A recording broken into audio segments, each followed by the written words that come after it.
Hallelujah. God bless you all. आज मेरा believe है कि जब हम इस वचन को सुनेंगे तो खुदावंद का आत्मा, बहुतों को मैंने देखा है स्ट्रेस से फ्री होते हुए। ये स्पिरिट खास तौर पे मैं फॉरेन कंट्रीज में देख रहा हूँ। आई डोंट नो व्हाई, ये मुझे परमेश्वर का आत्मा दिखा रहा है। एक अजीब किस्म का स्ट्रेस जो कि होना नहीं चाहिए, लेकिन आप उससे फ्री हो सकते हैं। आज का वचन ध्यान से सुने, अपने जीवन में पवित्रताई का नियम बनाएं और आज ध्यान से इस वचन को सुने। बाइबल कहती है, यूहन्ना नबी की पुस्तक उसका 1 जब आप हम पढ़ते हैं तो उसमें लिखा है, यहोवा का वचन अमित्ते के पुत्र योना के पास पहुंचा। उठकर उस बड़े नगर नीनवे को जा और उसके विरुद्ध प्रचार कर, क्योंकि उसकी बुराई मेरी दृष्टि में बढ़ गई है। योना यहोवा के सम्मुख से तर्शीश को भाग जाने के लिए उठा और याफा नगर में जाकर तर्शीश जाने वाला एक जहाज पाकर भाड़ा देकर उसमें चढ़ गया। यहोवा ने समुद्र में एक प्रचंड आंधी चलाई, समुद्र में आंधी उठी, जहाज टूटने पर हो गया। तो वचन कहता है कि जब वो परमेश्वर की आवाज को उसने सुना तो तर्शीश को भाग जाने के लिए निकल गया। तो भाड़ा देकर चढ़ गया जहाज के ऊपर, लिखा, और परमेश्वर ने आंधी चलाई।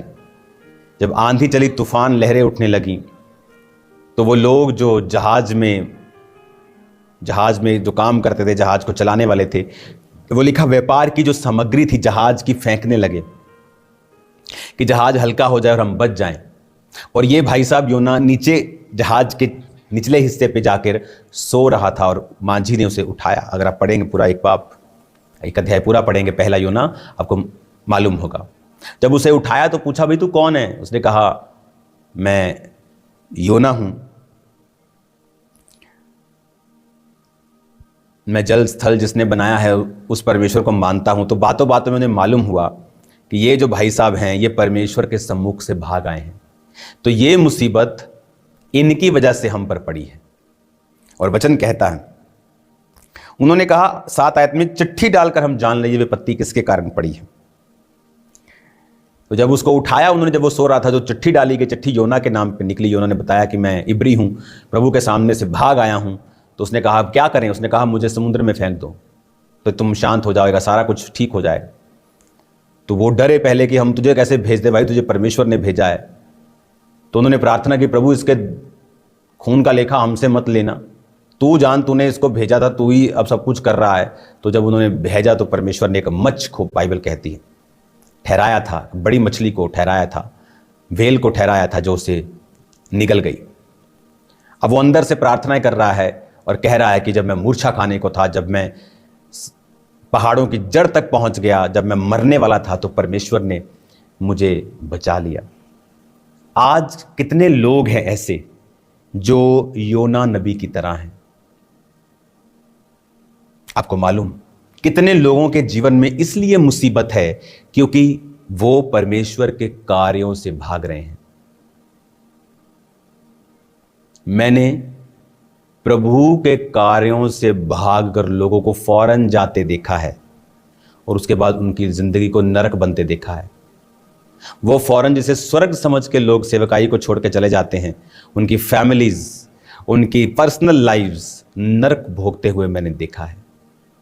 तब महसूस नहीं होता, और सुबह सुबह उठे, नहाए धोए, वह बाल शाल बनाए, पैसे पूसे लिए, भाड़ा दिया, वाह वंडरफुल शिप, चलो क्रूज करते हैं, चलो मालदीव चलते हैं, छोड़ो खुदा के काम को, सब कुछ ठीक चल रहा है, सनी डे, गाने चल रहे हैं, मजेदार जिंदगी चल रही है।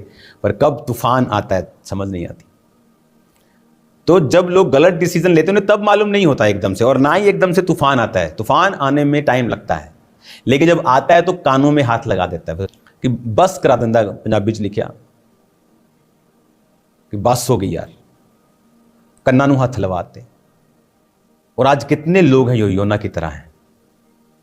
प्रभु ने कहीं भेजा कि बेटा तेरे को काम करना है, ये काम तेरा है, लेकिन हमें लगता है ओह कोई बात नहीं, कोई और कर लेगा, मुश्किल है, आए नहीं परमेश्वर, वो कहाँ मन फिराएंगे, वो बड़े अजीब से लोग हैं, वो तू बड़ा दयालु है प्रभु, तू कौन सा उनको मारने वाला, मैं चला भी जाऊंगा तो नाश कर देना, तूने कौन सा नाश कर, तू बहुत दयालु है। बहाने मारे और भाग गया। आप नहीं जानते आज कितनी फैमिलीज ट्रबल्स में हैं, क्योंकि उनका एक योना भागा हुआ है कितने लोगों की लाइफ में आज ट्रबल है, क्योंकि जो परमेश्वर उनको करने के लिए कहता है वो कर नहीं रहे, क्योंकि उसके पीछे एक बड़ा प्लान था। 3 दिन उसके मगरमच्छ उस व्हेल के मुंह में, जो भी खुदावंद ने जीव समुद्री ठहराया था, उसके बीच से निकला तो प्रचार करने लगा उस जगह जाके, छोटे बड़े सबको बोला ये देश पलट जाएगा। अगर आप 3 बाब पढ़ें, उसने कहा 40 दिन के अंदर नींद में उलट दिया जाएगा। सब लोग डर गए, सब मन फिराने लगे, टाट ओढ़ने लगे। राजा तक बात पहुंची तो राजा भी थोड़ा सा समझदार निकला, उसने भी टाट ओढ़ लिया, राजकीय वस्त्र उतार दिए, सिंहासन से उतर गया। सबको बोला कोई बच्चा, कोई जानवर, कोई कुछ खाए पिएगा नहीं, सब फास्ट करेंगे, प्रार्थना करेंगे। सब फास्ट प्रार्थना करके अपने कुकर्मों से फिरने लगे। पता नहीं क्या क्या वो करते होंगे उस देश में, वैश्याओं के अड्डे होंगे, राजा ने बंद करा दिए होंगे, कैसीनोज होंगे, जुए के अड्डे होंगे, बंद करा दिए होंगे,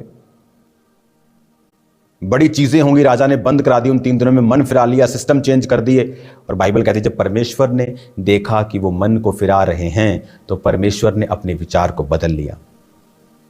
देखिए, और बताओ उसमें कितने लोग थे, कितने लोग थे? ये 1,20,000 से अधिक मनुष्य, जानवर भी थे, उनके घरेलू पशु भी थे, लाखों जानें थी वहां पर।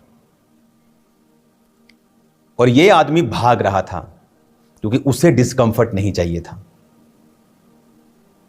आज लोगों को डिस्कंफर्ट नहीं चाहिए, लेकिन आप ये नहीं जानते कि अगर वो डिस्कंफर्ट आप सह लेते तो कितने लाखों लोग आपके द्वारा, चाहे वो काम डायरेक्ट हो चाहे इनडायरेक्ट हो, आशीष पाते।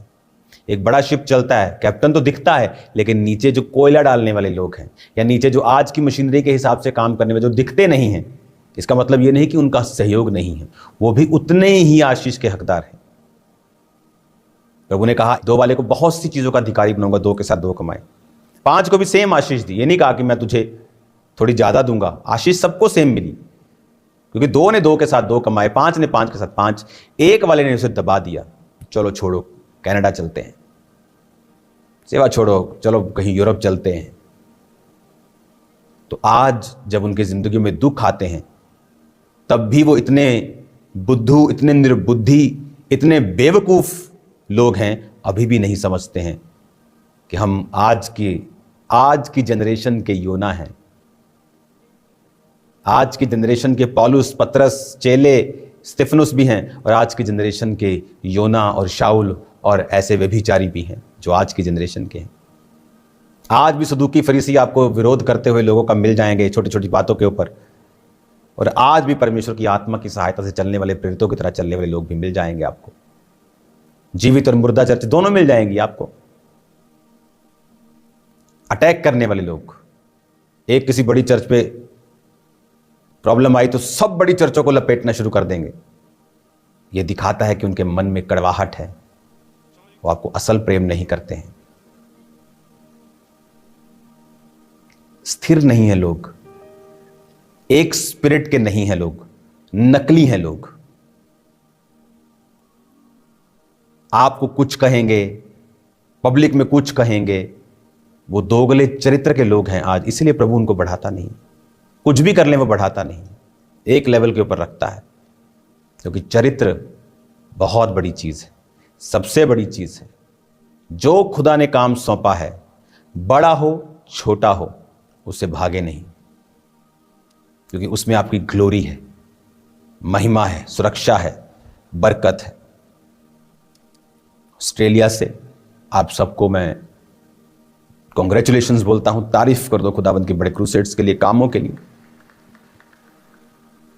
और मैं आपको ब्लेस करता हूं परमेश्वर के नाम में, और प्रार्थना करता हूं कि आप खुदा के कामों से भागेंगे नहीं। अगर भागे हैं तो लौट जाएंगे और प्रभु के काम को करेंगे, प्रभु आपको सेव नहीं रखेगा।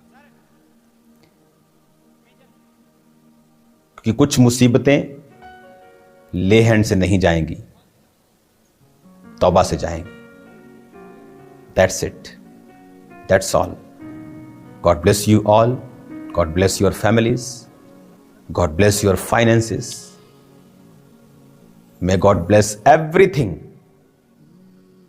जो आपका है, विच कंसर्न्स यू, सब ब्लेस करे परमेश्वर, सब ब्लेस करे। वो आपको बढ़ाए, इज्जत बढ़ाए, ऊंचा करे। जो भी आपके साथ जुड़ा हुआ, वॉट एवर जो आपके साथ कनेक्टेड है, वो सब ब्लेस हो यीशु मसीह के नाम में। योना मत बने, खुदा का काम करे, आप सेम नहीं होंगे। बड़े घर बनने में समय लगता है, सेवा में धैर्य लगता है, पेशेंस लगता है। प्रभु आपके संग हो। अपनी आंखों को बंद करें, हाथों को उठाएं। यहोवा परमेश्वर आपको ब्लेस करे, आपकी हदों को बढ़ाए और आपको सेम न रहने दे। सब बीमार चंगे हों, दुष्ट आत्माओं के रोगी शिफा पाएं, यीशु के नाम में, आमीन।